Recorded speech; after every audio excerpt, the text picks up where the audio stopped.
Hello, VIPs. Happy month of energy. In today's conversation, I wanted to talk about something on the love side of things, right? So we are in Valentine's Day mode. Valentine's Day is February 14th. And since many of us are in our second half of life, I think that one of the phrases that I hear a lot in my coaching practice, as well as with my friends who know that I'm a coach and kind of come to me with requests and stories and need some advice, is the phrase of, we're just going through the motions, right? We're just going through the motions, and the loving phase is over now, so we're just going through the motions.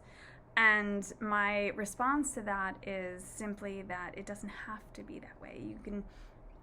You can take that loving relationship and do something more with it. And whether you're in a relationship right now with this present moment or you're not, you can use this tactical and practical advice in your next relationship, because believe that it is coming. If you so wish to manifest that into your life, it will arrive when it's ready to arrive. We can't picture everything to be happening whenever we want it to all the time, because that would just be too perfect, and perfect is overrated. So in the season of love, I will say that my book, Heaven on 11, has been such a beautiful experience. I wrote it just after I sent Design Your Mind to Be Kind to be designed. And I documented everything from my bed and my computer about my relationship with John. And in that time, I also created somewhat of a case study of relationships. He was 17 years older than me. I had no idea I was going to meet someone 17 years older than me. And he just scooped me off of my feet, and I was just, wow. And there were certain elements of the relationship that were tough. And I had relationship upsets and disappointments in the past. And I wrote Own Your Vulnerability because of that. And I've been writing a lot of the work, The Kind Communicator, Design Your Mind to Be Kind. A lot of that and a lot of the chapters in between have to do with building a good sense of love in myself in order to be able to love someone else. And having that sense of love within ourselves invites the love from one another. And it also allows us to know that we deserve, and it's okay to welcome that love, and it's okay to desire that, and it's okay to have needs. Many people are saying, oh, well, the females will say, oh, my husband or my boyfriend thinks I'm needy if I ask this. And there are so many things that I could say to that. So I really want to bring in the essence of love. And again, whether you're in a relationship or not at this moment in time, use this as valuable advice. And I created this triangle, this magic triangle, in the Little Book of Love with Heaven on 11. I think I put it in Heaven on 11 too.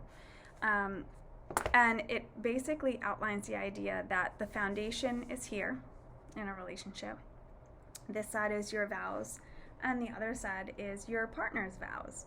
Now, in normal circumstances, if we get married or if we exchange vows with someone, you're on this side and you say, yes, I vow to this, and this person says, I vow to that. And then what happens in between is that you lose your sense of self, and you're only in this one vow of this united front. But what about me? And what about me? And what about our passions? What about our goals? So this is where the foundation starts to break, because someone's not paying attention to you or supporting you in the way that you need to be supported, because no one ever talks about that at a wedding ceremony or an exchanging of vows, because they're only talking about this one union of two people, when there's actually two people and two personalities and two dreams and two goals and all of these things that come together that make up this valuable union. Fix my collar here. This valuable union that we call love or partnership or relationship. So this triangle is really unique because the personal vows that you have and the vows of your partner that you have are recyclable, and they have the ability to be built up on. So you can come back to this magic triangle every year. You could do it on Valentine's Day. You can start a new process and start a new loving technique with your partner this year to say, okay, on Valentine's Day, we're going to start about my personal goals and your personal goals so that we can hold each other accountable this year. And then next year we can do the same. And you can even, write yourself a letter and write your partner a letter and then put them in a sealed envelope. And then the next year you open them up to see what you had to say about yourself and your love and your presence, and then also about what you had to say about your partner. So it's kind of fun to just make experiences, and the point of today's talk is to really talk about, just inserting the theme of energy in here. I don't care how old you are, how long you've been together, you can still create a nice friction and passion in an energetic relationship, no matter how long you've been together, no matter who you are or what you're going through. And that comes from that support system so that the foundation is not breaking. Because chances are in this triangle foundation that I created, one side is going to slack. You're not always 100%, and neither is your partner. But when they're not 100%, you can actually be that 30% of their 70% so that you can hold them up, and vice versa. And having that consistent, healthy, energetic conversation that's ongoing, that's recycling with your personal vows and their personal vows, can be really, really healthy. Now, because it's the month of love, I'll tell you a little bit. There's a chapter in the little book of love, and this book it's a bedside book, and I needed to write it in addition to Heaven on 11 because it was such a beautiful love story, and so many people, thank you so much for reading it and for sharing your love of the book with me, that you cried with me and you enjoyed it, because it really was a spectacular love affair. And I wanted to gift the world so much beauty from the tragedy of losing someone, but having it documented in a book. So after putting Heaven 11 together, I wanted to put the nature analogies in a book, but then I also created something about the magic triangle and the foundation, and also about standards and expectations. And that is really important in a relationship because we expect our partners to understand what we mean all the time. And yet many of us, again, coming back to communication, don't even understand or can't articulate what it is that we do mean, so that if we're not clearly articulating it, but we expect our partner to understand it, then there's like a little bit of a disconnect, and that's really where these miscommunication and mishaps happen, and we're kind of mad at each other for no reason. It's just because most of the time we're just blaming somebody for not understanding us, and we're not even understandable in the first place.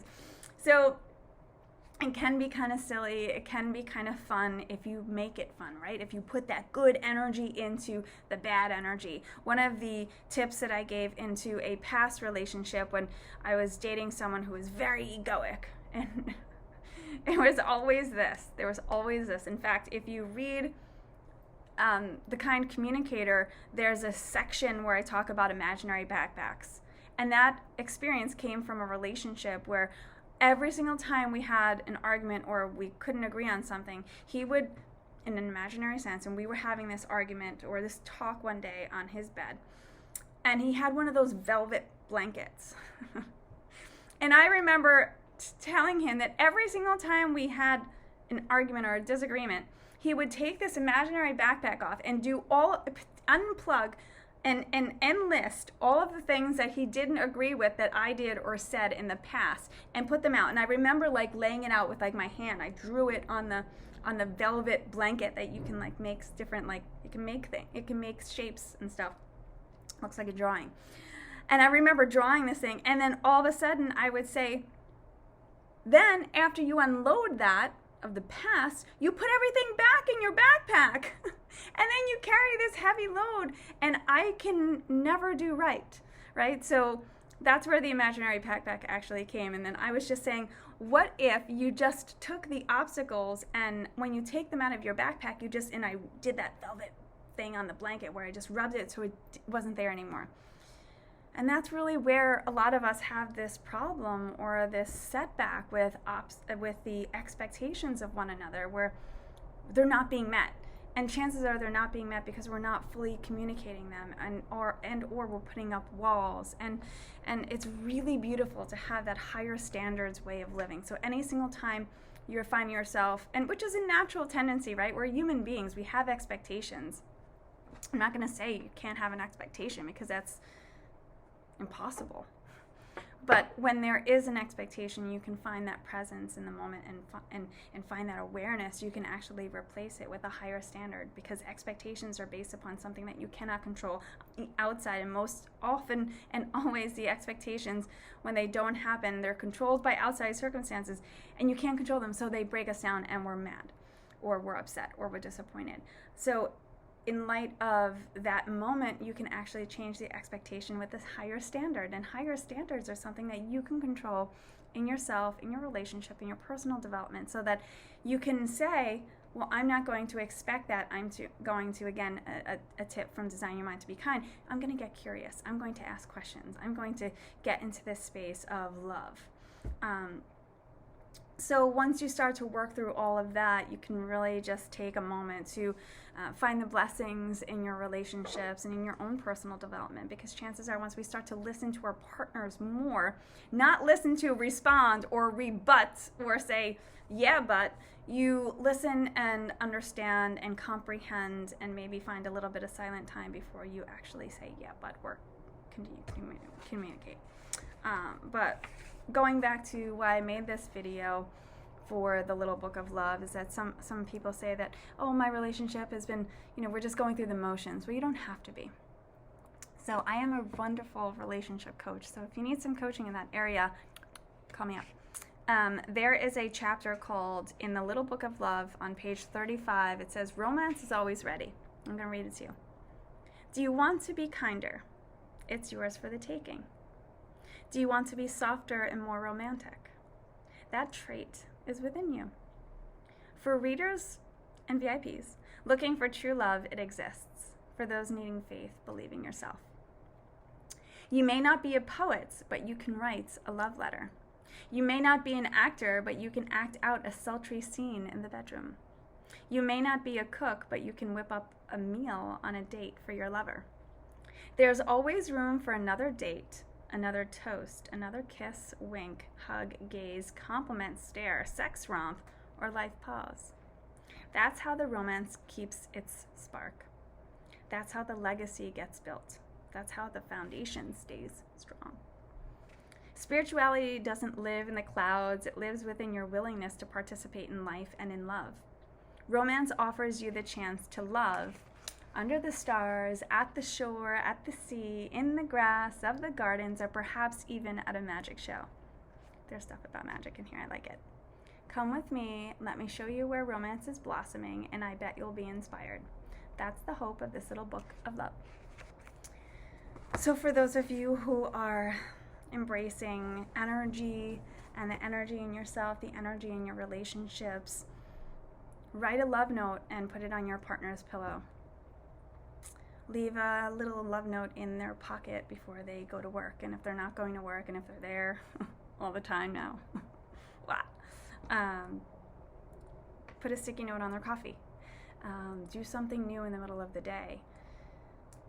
Take time to just know that you may not be a poet, you may not be a writer, but you can share what's inside of you more often to create that magic foundation's strength. And the thing about a triangle, it's equilibrium. Okay? This is equal, all equal sides, and the more equilibrium and balance that we have within ourselves and with our partner, the better life can be. And there's this idea of love. This is our symbol, our love and our spiritual connection. And the fact that it changes, right? So if it's going linear, the spiritual connection is here, and then sometimes it changes, and then there's dullness, and there's not consistency, and you're just like, ooh. But become unattached to that and go back again. Get that spiritual connection high. And then when it changes or it feels dull, go back again. That's what the work is all about. And sometimes doing the work in relationships is very, can make that up. Can make up words. I'm a writer. Work in relationships is meeting someone where they're at. And sometimes we just need to be reminded of that. So this is your reminder.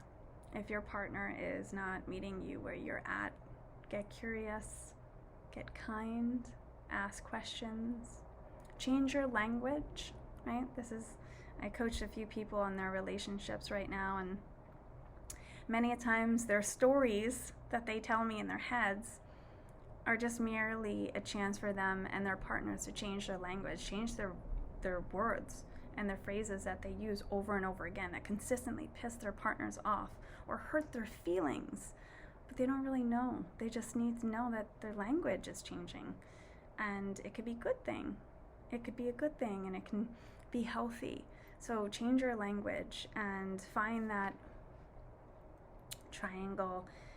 Reread the little book of love. Maybe do it with your partner this month. And if you actually have Heaven on 11, they're saying hi. If you have Heaven on 11, you also got a couples communication workbook. You can practice that during the month of love and building up that energy with yourself and your partner. If you don't have a partner right now, know that it's coming, and just find the love in yourself and work on yourself so that when your partner does arrive, you have the tools in place to speak your truth, step into your greatness, and know that a relationship is nothing but a reflection of yourself and the respect that you have for yourself. So use that wisely, and have a happy Valentine's Day.